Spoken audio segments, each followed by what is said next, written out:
Hello, everybody. I'm Dane Gentry. This is going to be reality part two. Hope everyone's doing well. So I'll just get right into it.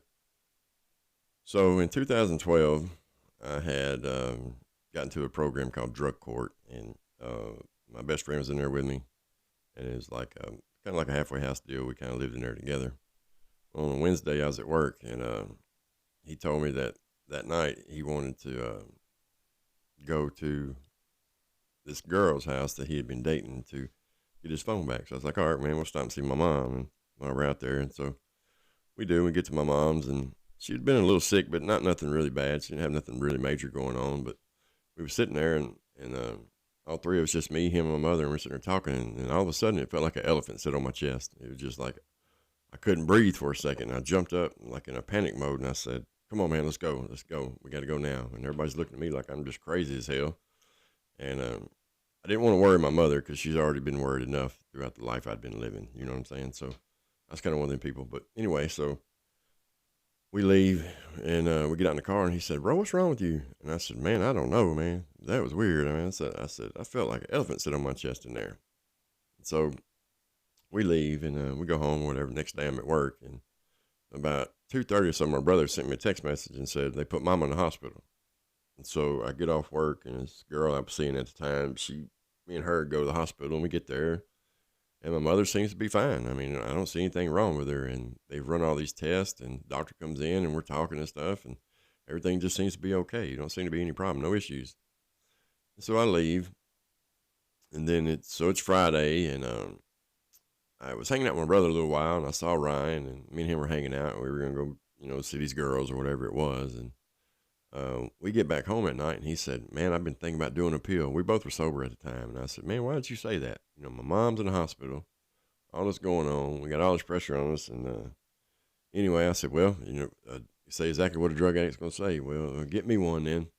So I gave him some money, and so next day is Saturday, and he had been trying. He was with his ex girlfriend. They had a baby together and stuff like that. And she was in like a halfway house thing too. And they had been trying to find some pills and couldn't find them. And he comes home, and I'm standing out there talking to him. And at this time, I was 35 years old, and I never had done heroin in my life. But he had, and him and his girlfriend both had done it before. And um, the conversation of heroin came up, and he's calling just all these people, and his mom and dad were actually on heroin too. Calls them, and just nobody will sell him any heroin.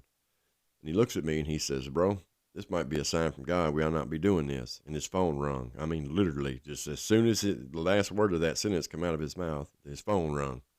And it was this girl, and she said, "Yeah, I can get some." And so here we go. We go off to get it, and we go get this heroin. And the whole time she's saying, "Listen, y'all have been sober for like a year or whatever, and this is really good." And I'm like, "Well, I ain't never done any anyway, so I'm gonna do way less than any of y'all do." So we get it and we do it, and it just completely rips me. I'm like, I can't even hardly hold my head up. I was like, just that close to being overdosed or whatever. And this is back before Narcan and stuff. There was no Narcan and all that, and but it wasn't fentanyl. It was real heroin back then. But anyway, so I was like, "Man, you gotta take me home." And so he takes me home, and he comes in, and he's like, kind of like stalling, it seemed like to me or whatever. And I said, "What's up, bro? You want me to go with you?" And his exact words was, "No, man, I'm going to try to get her to give me some. And I said, I laughed, and I said, "All right, man, go do your thing." Well, I'm sick, I'm throwing up. And a girl I was seeing comes over, we're hanging out, she don't know what I've done or whatever. And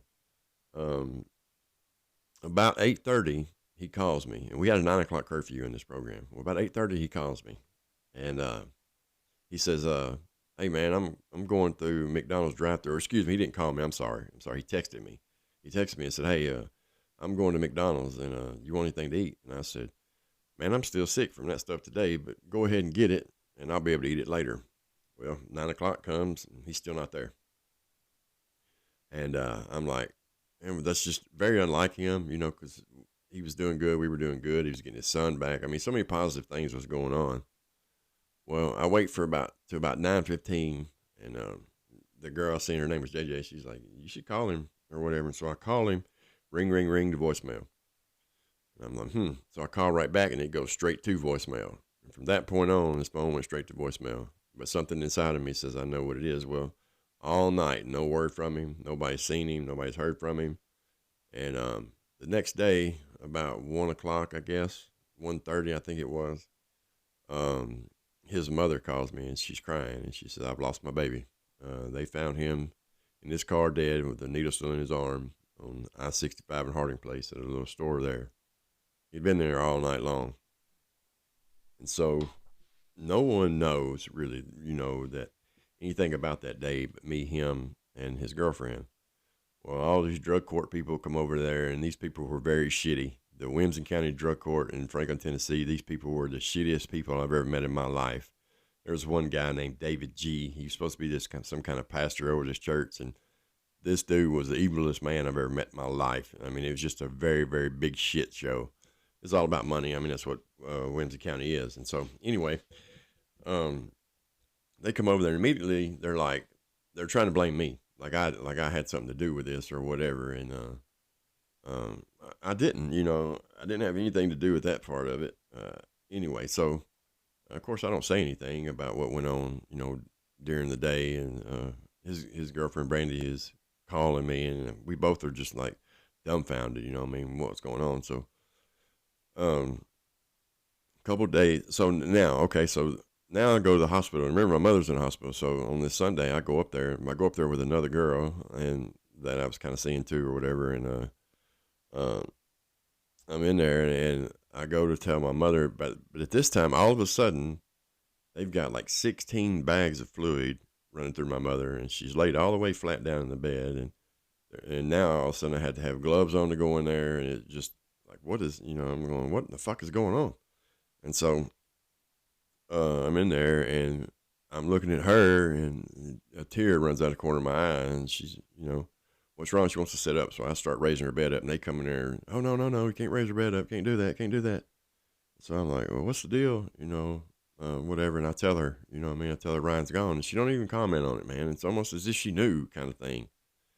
Well, time passes on, and a couple of days go or whatever, and the fluid was caused my mother to swell up. So me and my brother, we stayed at the hospital all night long. And then my mother's best friend, who used to be married to my uncle, she was my Aunt June. She came and she sees my mother how bad she's swollen, and she's like, "Y'all got to stop this." So I go out there, and I'm like, "I want to see a doctor," and you know how hospitals are, and they were like, whatever. And so I was kind of to the point. I want to see a fucking doctor, and I want to see a doctor now. I want the truth.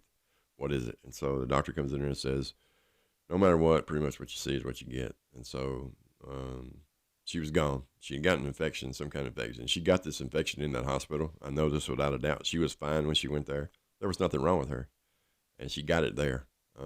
Anywho, so what I'm getting at here is that back to me sitting there with Ryan and my mother that night, and the elephant sitting on my chest. 1 week later, both of those people I was sitting there with were gone. They were dead. So there's something to that. I don't know if God was trying to warn me, but remember the statement that Ryan made. "Hey, bro, I believe this is God's way of trying not to do this."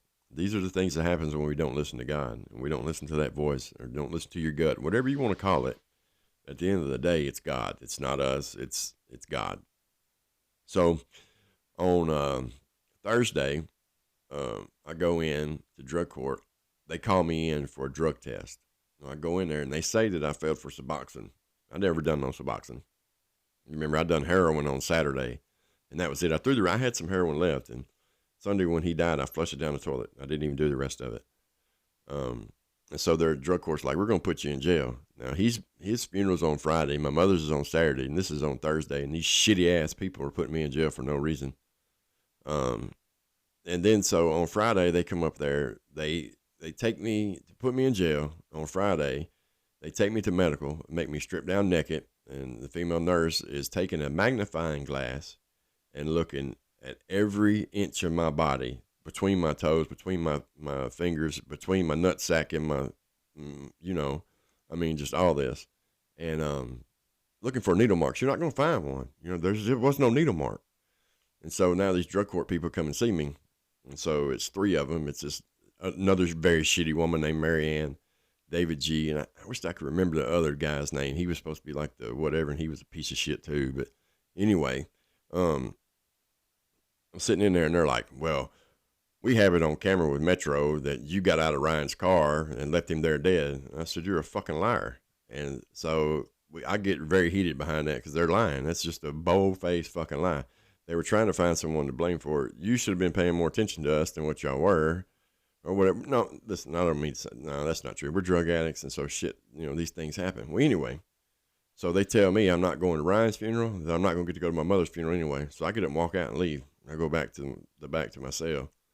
And about 4 hours later, by the time right after Ryan's funeral's over with, this guard comes back there and tells me that drug court wants to see me. In my exact words, I said, you tell drug court suck this big old. Anyway, sorry for that. Anyway, that's exactly what I said. I'm just being honest. And he said, well, they're going to give you a furlough. And I said, well, hold on. I'm going to go talk to him. Furlough means they're going to let me out of jail to go to my mother's funeral. So I go in there, and it's this woman, Marianne, and it's another woman with her by the name of Zandy. Zandy was amazing. She should have been running the show. She was from, I think, New Zealand or something like that, and she really cared about the addicts. The other people were just in it for the money. That's all it was. And so they tell me that this woman, Marianne, now, this is her exact words to me. I don't know why, but I can't remember the guy's name, and the judge have decided to give you a furlough. You don't deserve a furlough. You don't deserve to go to your mama's funeral. You know what grace is, Dane? You're getting a whole lot of grace that I don't think you deserve. Now, this woman, I'm going to say this too, was a married woman, probably in her late 50s, and she had a very constant problem of crossing and uncrossing her legs and showing me her whatever, but I would never even act as if I saw it. So that's why she didn't like me, because I wasn't in tune with her advances. She was a very, very friendly woman. And so they tell me they're going to give me a 6-hour furlough on Saturday to go to my mother's funeral. And so my brother comes and gets me, and he's pissed, as he should be. Here it is, man. My mother's, and I'm in jail again. Again, here you are. And he's pissed at me, man. And again, he's justified in it. And so I decided that when them 6 hours is up, I was not going to jail. And so I made other arrangements. And the next day, well, that night I'm trying to, I figured they were going to be looking for me pretty fast. And so I go in this place and I'm hiding, and I'm waiting on someone to come pick me up. And a state trooper pulls in there, and I'm like, there's no way anyone ever seen me. Who would have seen me do this and call the cops? That wasn't what it was. The cop just had to take a piss. But I was sitting there thinking, please don't come over and piss on me. And he didn't, or whatever. And so I got picked up. And the next day I was in New Orleans, Louisiana. And that town just wasn't for me. I could feel the evil in it. It just felt uneasy for me. And then the word Tucson, Arizona came up. And I said, that's where I'm going. And so we drove from Slidell, Louisiana to Tucson, Arizona. I left at 11 o'clock from Slidell, and I got to Tucson, Arizona next morning at 9, which had been about 24 hours. It was 2-hour change, and I never stopped, man. I stopped for coffee, and that was it. But the guy that took me, I'd done all the driving. He was an alcoholic, a very bad alcoholic, and we're in Mississippi. You got to remember now, man, I've got a warrant on me for escape now, and so it's just serious. The U.S. Marshals are going to be looking for me. Well, this dude, I go in the store to get a cup of coffee, and this dude's sitting out there pouring a beer in a cup, and a cop sees him. And he was just one of them people. He just all the time bringing attention from the cops or whatever. So I go to Tucson, Arizona, and on the way out there, I said, man, I'm going to meet me a woman out here and all these different things. And I did pretty quickly. I met a woman, and she was a very, very good young woman, man. She'd had life like a lot of us do, and she had a couple amazing kids, and just her whole family just loved me until they found out that I was wanted by the U.S. Marshals. Then I get arrested. But so I'm out there for a while or whatever, and that dude that took me out there, he had a court date to go to in Louisiana, and he don't go. And so he has a warrant on him for that or whatever. And the job that we went out there for a job for hanging wallpaper. That's what it was, commercial wallpaper. And there's a lot of money in that shit, man, and more than I would have thought. But anyway, I started kind of doing my own thing because, I was going to start this relationship with Michelle, and I knew I wasn't leaving when the job was over. I was staying there. I wasn't going back to Tennessee. I made it, man. I got away, But the thing is that and Tucson's a border town. There's more drugs and you know whatever. And I started smoking heroin. But think about that for a second, man. My first experience with heroin was, you know, what it done to me, and then that night it killed my best friend. And you would think, man, you know, that'd be enough. But an addict is an addict, man. And you don't think about any of that. You think about it every now and then, but it's just like, oh well, I remember what the buzz was like. I remember what it felt like, and so you know, you want to do it. Um, anyway, so the job's over with, and he goes to leave or whatever, and this is on a Monday. Well, on Tuesday night, I'm at this apartment complex with this dude and his old lady and stuff, and this dude sitting up. It's like 3-story complex. This dude sitting up there, and he's smoking like some weed, and I'm just kind of walking around, man, trying to get my thoughts right. I do that a lot. I kind of pace or whatever, and he calls me up there, and this dude starts talking to me, and he's sitting there telling me my story, and it's like, hold up, man, you know, and I'm thinking, am I going crazy here, or what is this? And so, the very next morning, I'm texting with Michelle, and she's fixing to come and get me. You know, I couldn't be at home now because I was just strung out on heroin, so I was staying over here in these apartments or whatever. And she goes about an hour, not texting me, and it's very unusual. But at the time, I was sick or whatever, needing the drug, and I wasn't really thinking about that part. Well, I'm sitting out on like the front part of the apartment complex, and out of my peripheral vision, I see people coming at me from both ways. And as I look up at U.S. Marshals, and they are serious. They've got the guns drawn down on me, and their exact words, "Get on the fucking ground, or I'll blow your fucking brains out." And I obliged, and I got on the ground. And I go to jail. And so, you know, I'm like, man, how did this happen or whatever? Well, that piece of shit that took me out there gets arrested in Arkansas. And so to get out of it, he tells them, well, I know where, at the time, I think I was number 2 on Tennessee's most wanted list. Yeah, I was just, you know, a petty criminal. Anyway, whatever. And so to get out of his trouble, he tells on me. This dude is a family member of mine, you know, by marriage, but still, he's a family member of mine. And what had happened was he got arrested, and he knew Michelle's phone number, and so he gives it to the cops. Well, they know her address. I'm finding all this out after.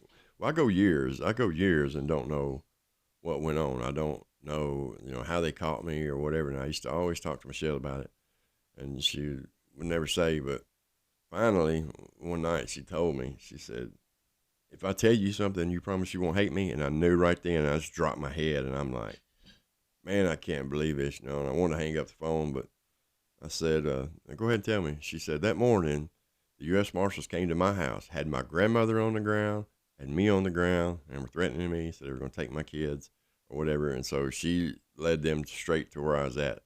But she did give me a warning. I will say this. She did warn me, but I didn't catch it. But she did warn me to leave, that I needed to leave and get out of there. And I didn't catch it. So, you know, she didn't know what to do, and there's no fault on her. You know, she wasn't a criminal, man. They were threatening to take her children. She done what she was supposed to do, in my opinion, looking back on it. Was I pissed off? Yeah. But anyway, so what had happened was the guy got arrested in Arkansas. He gave them her number, and that's how they come to her house. Um, this woman, Michelle, I'm talking about, is now passed away. She got cancer and passed away very quickly. God definitely needed an angel, and there she was, and she was a good person, man. She really was, and I think about that kind of stuff a lot. You know, it's a very sad situation, but the point to everything I'm making is the power of the drug, man. I mean, look what all it done. You know, it took my friend out, and here I go out here and I'm strung out, and so now I go to jail, and by all accounts, I'm supposed to be getting a whole lot of time, and believe it or not, the escape itself turned out and helped me out, man. But I got real big with God then too, and I was getting very spiritual. This was kind of the start of my spiritual walk with God, and um, that guy who did that, yeah, man, I had a lot of animosity towards him. I wanted to beat him up, man, you know, and I didn't. And so I said to myself, you know, he contacted me on Facebook about, he contacted Michelle also and called her when I'm in jail and said, wanted to know where I was at. And she said, he's in jail. And he said, can you elaborate? Yes, we can elaborate. And she said from the get go, you know what I mean, that he done it, but I just couldn't. He didn't know where she lived at, and I couldn't figure it out. It's just a part of the phone number was slipping my mind, or whatever. Well, anyway, so I contacted him on Facebook, and I said, "Hey, man, we should meet up." And of course, he ignored that. So finally, I just asked him. I said it just like this. So tell me what your bitch ass got for turning me in, and he blocked me, and I haven't heard from him since. But you know who's right and who's wrong in that situation.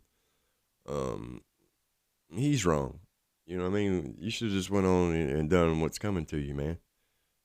You broke the law. You were in trouble. You didn't go to court all on your own. But the reason he didn't go to court was because he was smoking ice and he was so paranoid. He's balled up in the corner over here. He couldn't. We were hanging out with these girls one night, and the girls wanting whatever. And he's over here balled up in the corner like a little girl, all freaked out. I don't know why people do that drug if it's going to do them that way. But he's one of them people. And he used to smoke crack right years ago. And there's another story. I think I'll wait for a reality part 3 for that guy, and that's what we'll do. I'll tell you some really funny stories about this guy. His name is Bruce, and he's just a real piece of shit. But I've been a real piece of shit too. But he was above and beyond a piece of shit. And so anyway, I back to I go to jail and I'm supposed to be getting all this time, and I end up with less time. Actually, it all worked out a way to where. Just the way all these things happen, like, when you go for parole, you get put off. And I knew I was going to, but I went up for parole on a smaller sentence before the big sentence took effect. And so I actually ended up being able to go back up for parole a lot sooner. And I got out a lot quicker. So yeah, the moral of the story is this, man.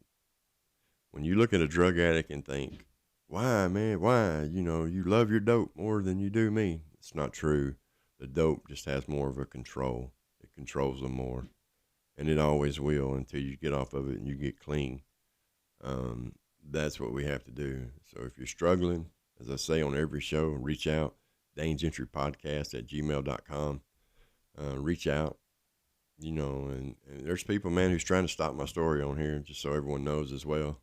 But they can't. When you have a pure, true, honest message, they can't stop me. So I'll continue doing what I'm doing. I'll continue bringing these little recordings.